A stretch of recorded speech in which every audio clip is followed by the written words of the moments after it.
All right, so today I'm going to try to get ahead of things a little bit here. I'm going to set myself up for dinner. I'm doing a power bowl tonight. I'm going to do a sweet potato power bowl. But we want to get some stuff out of the way. I've got a couple things we're going to do here today. I've got all these beautiful San Marzano tomatoes coming out of my garden still. So I'm going to show you how to do a quick oven dried tomato. When I say quick, I mean it's not really quick. It's going to take a couple of hours at about 175 Fahrenheit in your oven to let these puppies go. You can also dry these out in your oven overnight or do them in a dehydrator at an even lower temperature. That's another option. So we're going to do that. I've already got my Instapot on the go over here. It's hissing at me a little bit. Cooking off some kamut, which is a really hearty grain, as well as I'm going to do an additional cup of quinoa after that's done. I like using the pressure cooker when I'm doing my grains like this. It really helps break them down. It's also a lot quicker than doing a lot of these items in the pot. The other thing we're going to do in advance is I'm going to take the sweet potato, just cube it, cut it, season it, and have it ready to fire in the oven too, so we can par roast that and have it done. And literally my dinner will be cold, and it'll be a nice mixture of vegetables and nutrient dense food. So looking forward to it. First things first, always make sure you wash your produce, especially when it's coming out of right out of your garden. You don't know what's been crawling on stuff out there. I know I've got a lot of moles hanging out in my backyard right now. So what I'm going to do with these, I'm going to leave the cores in. I'm just going to cut each tomato into quarters, and then I'm going to fire them into a mixing bowl.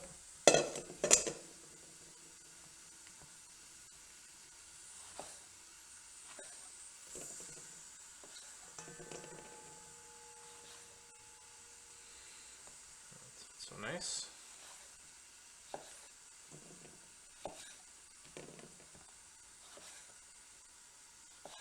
San Marzanos are a really sweet tomato. They're ideal for saucing. These are San Marzano type. A real San Marzano tomato would actually have to be grown in San Marzano, Italy. They're known for being, in Italy, they're very rich, deep in flavor, sweet, great for sauces, great for pizza sauce. They grow really well there, due to the state of the soil, the heavy volcanic activity in the area where a true San Marzano grows. It's high, lots of mineral density in the soil, so just a great place to grow things in general.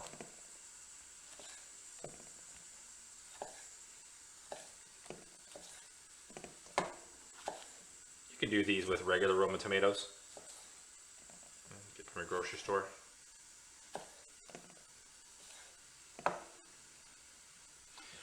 So just get them all together in a mixing bowl like so. Then I've got some fresh herbs I picked from my garden. I have a little rosemary and thyme. Just gonna pick through these a little bit, take the big stems of thyme off.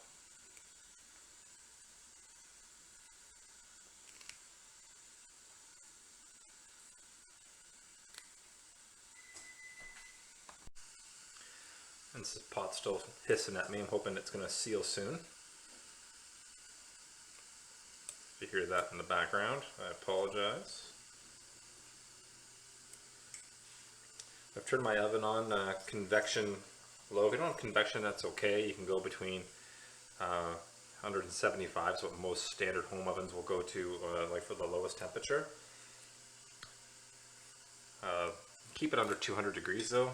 Don't go any more than 200 degrees for this recipe.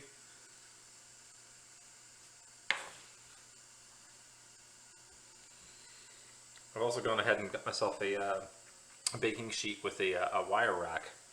So when I have these tomatoes elevated, you'll see what that looks like when we get there. Of course, I chop these herbs.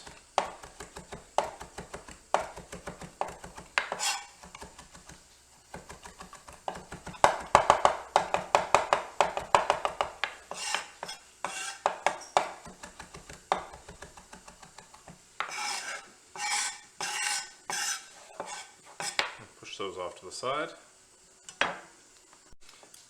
Now I'm going to chop up some garlic. I got a pretty hefty clove here. It's probably the equivalent of 2 or 3 regular cloves. It's really big, so I'm just going to smash that down. Break up those fibers and just mince this up. Nice and fine.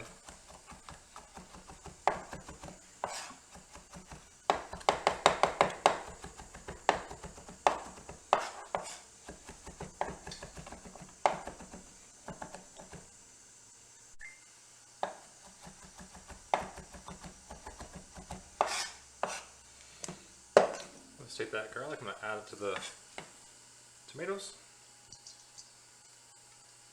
And same with all the herbs.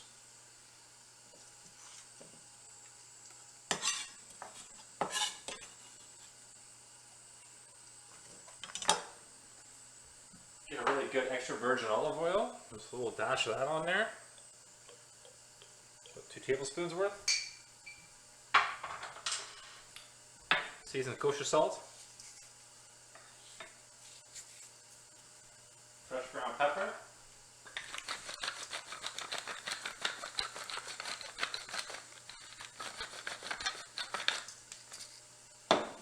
Now go ahead and toss this all together. Make sure you get a good even coating of oil on all the tomatoes, get all that herb and garlic all spread out. Keep it in the bowl, don't make a mess like me.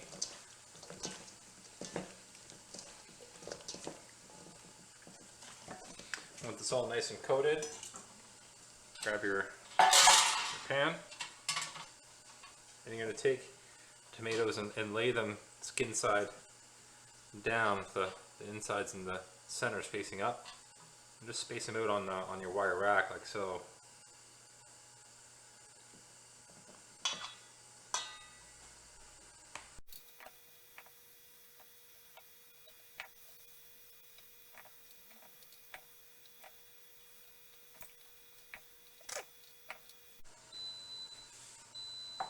Oh, Instapot is yelling at me now.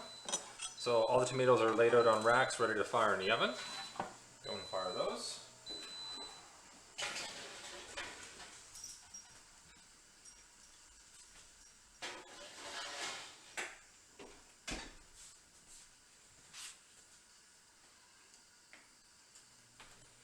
And then you'll notice the bowl that I had the tomatoes in, got this nice little bit of tomato pulp and garlic and olive oil and fresh chopped herbs that settled to the bottom. So I don't like wasting. I want to make sure I use everything. I'm going to season my sweet potatoes in this.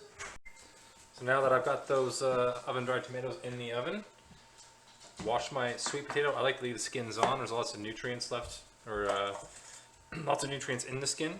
There's a lot of benefit to eating it. Okay, I'm going to cut it. Let's cut it this way. Let's cut it lengthwise, flatten it out on one side. Now it's not rolling on me. Into like 1/2-inch sections, like so. And I'm just going to do a little dice.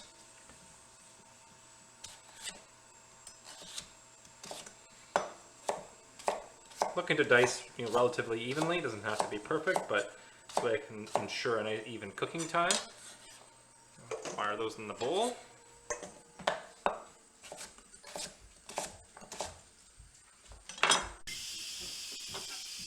Alright, there goes the valve on my Instapot. Finish cutting up these sweet potatoes.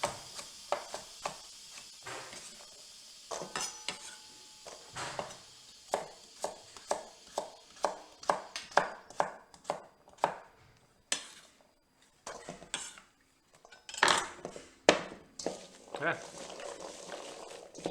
Toss that up. Add a little bit more salt and pepper.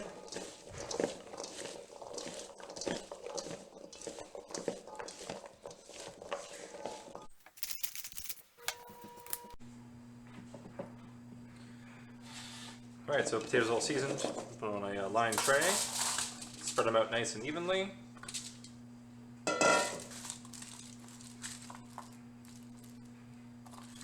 Yeah, ready to fire in the oven.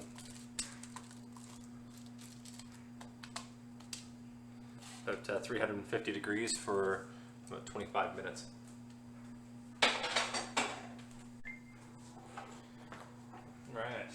grab my Kamut grain. I'll put this in my Instapot, pressure cook high pressure for about 15 minutes. It's a real hearty grain. It actually has a real nice chew to it. It would be incredibly difficult to overcook this.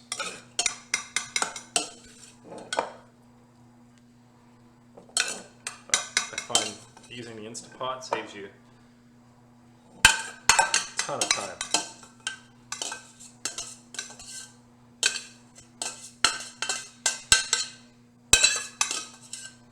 I'm just going to set that aside to cool for later, and in the interim, some quinoa. If you have an Instapot at home, there's the good reference book in there to follow your ratios on everything. The quinoa, I always go 1 to 1, and then a little bit. So 1 cup of quinoa, 1 cup of water, and then I'll usually do an additional 1/4 cup on top of that. And pressure cook for 1 minute. Also have plenty of time to get the dressing done in advance as well. I'm going to do a nice lemon tahini dressing here. So I've got almost a full lemon, kind of hanging out in the fridge. Use that up before I get into something new. And I'm just going to juice that into a bowl. I like to do it in my hand, that way I can catch any seeds that come out. Although I dropped some seeds here, so I'm just going to scoop those out after.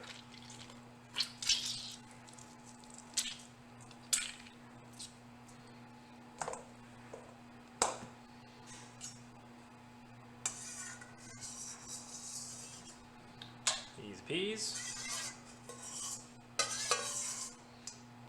Trying to grab them with your fingers is quite the task. They're very slippery and hard to grab, so this is just a spoon. You could also run this through a strainer. That would get out some of the extra pulp, but I like the pulp in my dressing, so I'm going to leave it there. So it's about 2 to 3 tablespoons of lemon juice I got out of that. 1 tablespoon of cider vinegar, organic cider vinegar.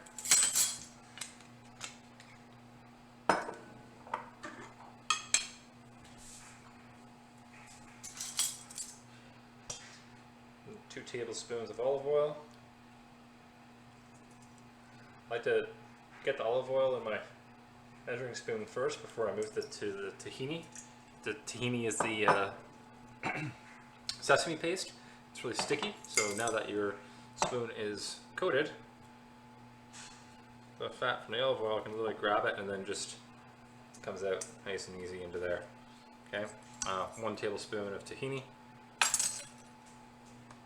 I've also got a little bit more minced garlic. I always have, should have told you guys to go ahead and chop a couple more cloves, but I always have some in my fridge ready to go. I cook all the time, so it's just kind of a good thing to have on hand.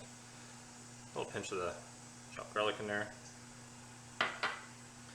Now you can use a dried turmeric, or I have this, it's a fresh turmeric paste.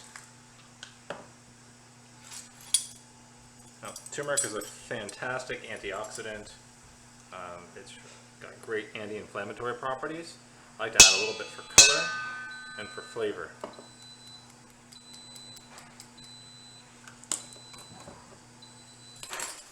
A little salt.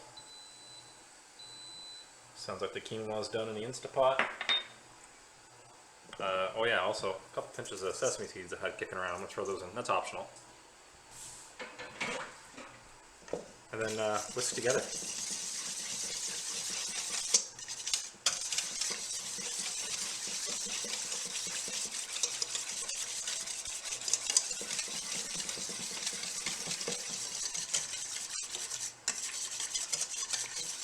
So lemony and nutty all at the same time. You can, if you want to add a little bit of spice to this, you can put like a little teaspoon of sambal in there, or sriracha or something. Yeah, that's your dressing. Just set that aside. The next thing for this power bowl, I want to have lots of good greenery in here. I'm going to use some kale, so I'm just going to rip, tear a whole head of just your standard green kale, get them into a lettuce spinner so I can wash them and dry it.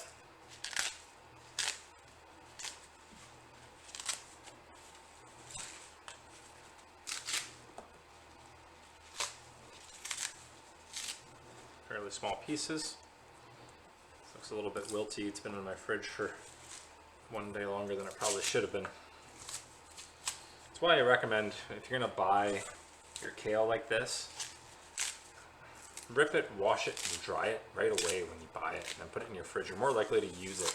It's same principle goes for having healthy snacks. If stuff is like ready and available, you're more likely to reach for, you know, a carrot stick or a celery stick, or you know, some cut up cucumbers or cut up broccoli as a snack, you know, rather than like a piece of toast. If they're already cut and in your fridge and ready to go right after you finish grocery shopping, that's a great you know, way to keep yourself on track. Other ways that you can purchase kale is, and I like adding them to omelets and things like that in the morning. I will buy it already like chopped, cleaned, and frozen. This is a great way because it keeps its freshness or nutrient value, and it doesn't go bad in your fridge. It gets forgotten about.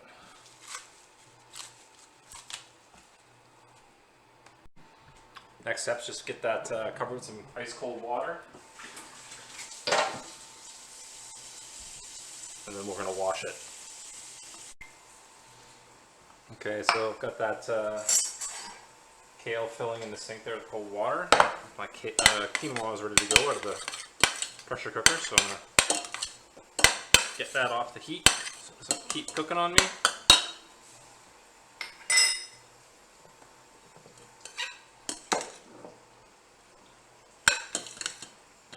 One cup of quinoa yields quite a bit, pretty much almost doubles in size. So 1 cup of quinoa after it's cooked will yield you almost about 2 full cups of cooked.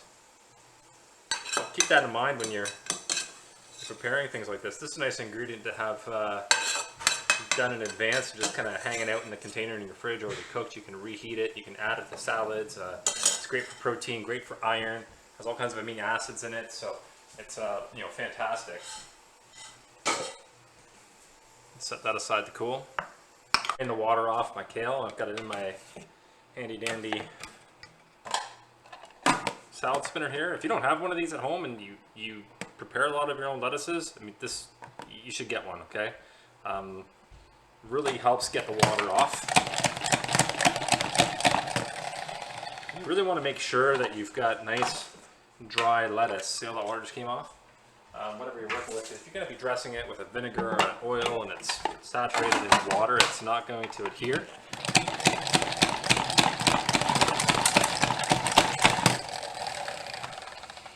So I'll usually do this about 2 or 3 times just to make sure I get as much excess moisture off that kale as I can.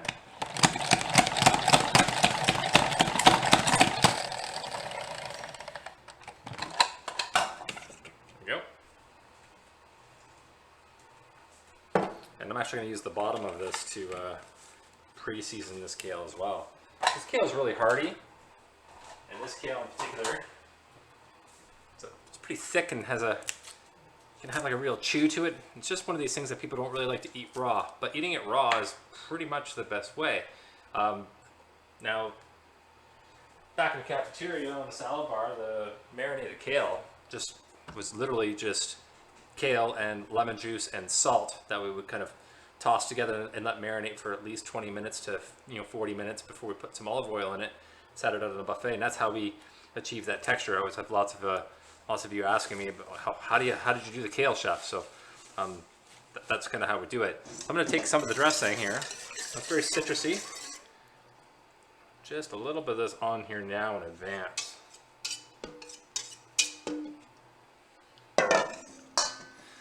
I'm also going to add another couple sprinkles of kosher salt in here. And the next thing I'm going to do is I'm really going to, this is a very important part, not just like toss it around all willy-nilly here. Get it in there and just really massage that kale. Remember, it's really hardy, so it's not very delicate at all. This will make a world of difference in the texture of that kale when you go to eat it later. You could do this up to a day in advance. I find generally an hour before is pretty good.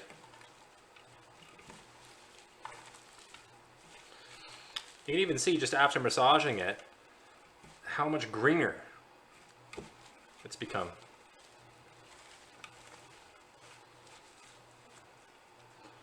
You can set that aside in your fridge until you're ready to fire your power bowl together later on. And then lastly here, I'm just going to grab a couple of other, raw ingredients. I'm going to put my power bowl later on. Get those ready to go. Help create a variation of texture, as well as balance out, nutritional load between items that are cooked and fully raw. Red peppers are really high in vitamin C.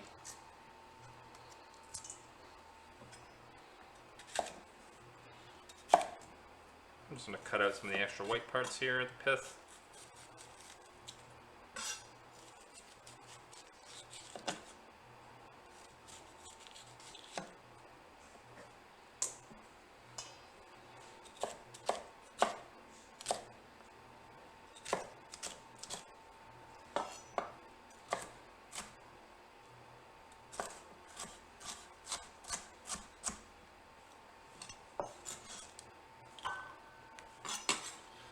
Dice that into a bowl. Let's save that for something else. Probably one of the last little yellow squash that I'll see out of my garden this year. Cut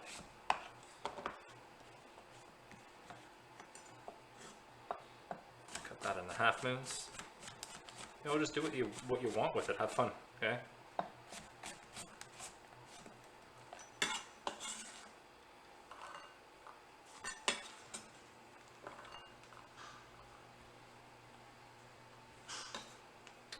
And then I also had a couple of green beans still coming out of the garden, so I'm going to use some raw green bean. Just cut these like in a little bit of a bias. Nice and crunchy. Some additional texture. There we go, that's ready to go.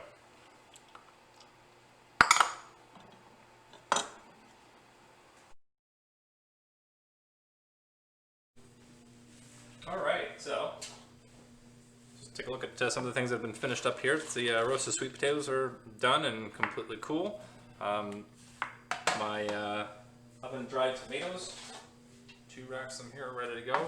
That was a good 4 hours in the oven. They really only need to go about 2. You can let them go even longer, as you can tell when you look at these guys nice and closely there.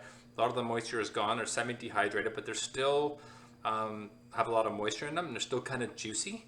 But the flavors, it's just great. The flavors are concentrated, nice, sweet. From tomato, we got good balance of garlic and the fresh chopped herbs. It's gonna be a real nice component to put into the power bowl. And then just gonna go ahead and just review, what I had for ingredients for the power bowl. We've got our lemon tahini dressing that we made earlier, so let's give that a refresh. Quinoa and kamut, both cooked in advance.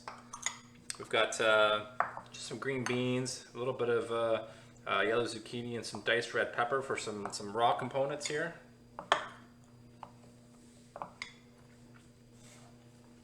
A roasted sweet potato, obviously. That kale that we marinated.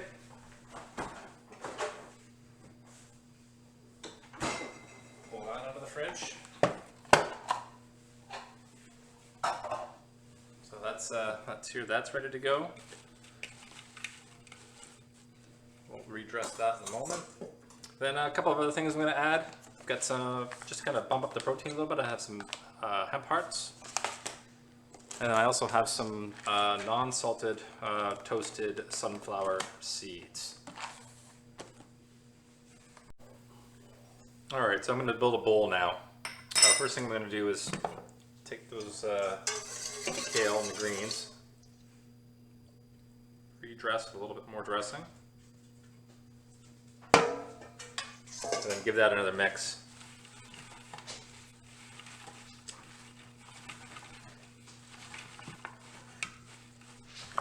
Might even give that a little bit of a re-season, more salt.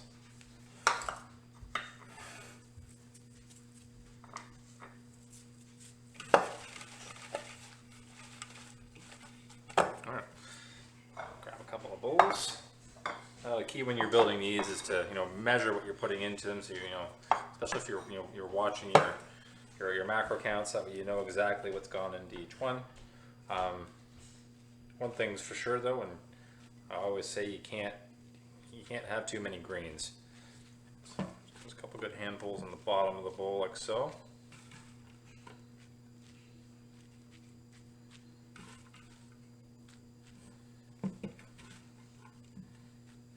Nice and heavy on the greens.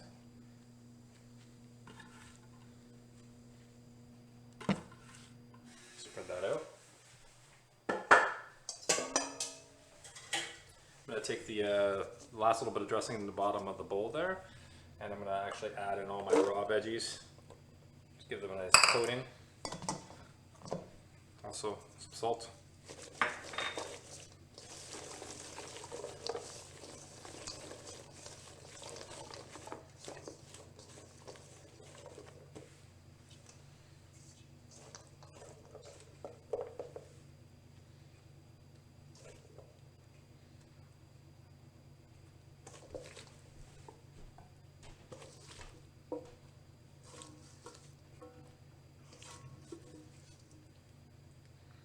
About the same, so about 1 cup of raw vegetables on each salad.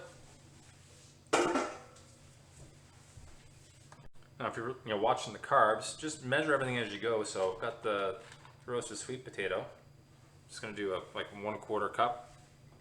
I'll do twice, do half a cup per.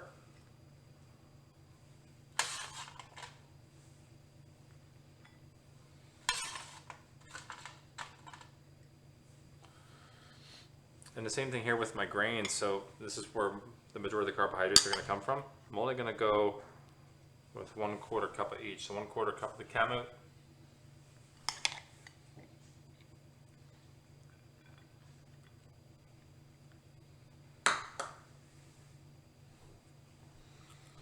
And same with the quinoa.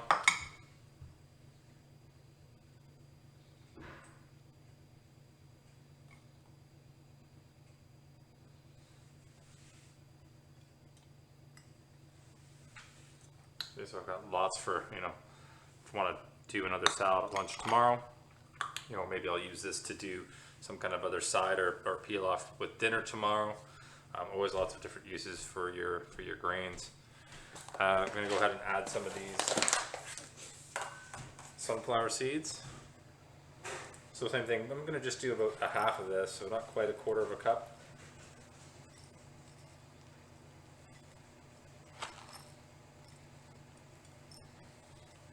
Sunflower seed and the hemp seed.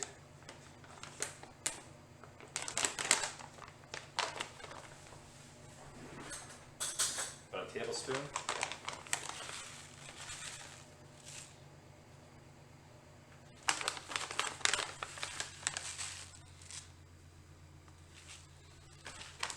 And really you can add anything else that you want to the tops of these. I mean, you keep them plant-based. You could go ahead and you could add some cheese, if that's what you want to do.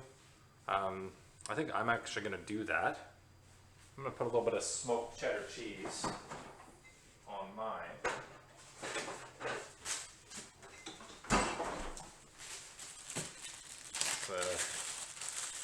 Balderson smoked cheddar that was on sale the other day. You can grate it, where you can. I'm just going to cut mine into little pieces.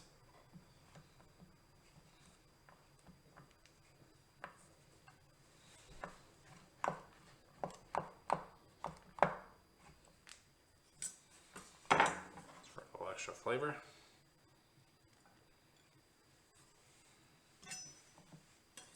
And there you go. And sorry, I lied. That's not there you go, because I forgot one of the main ingredients. Those beautiful oven-dried tomatoes that we made. So I'm gonna also add a couple of those to the top of each bowl. So a lot going on here. You know, it's a lot of different flavors. It's really nutrient dense. Lots of healthy stuff in there. Well, good tomato.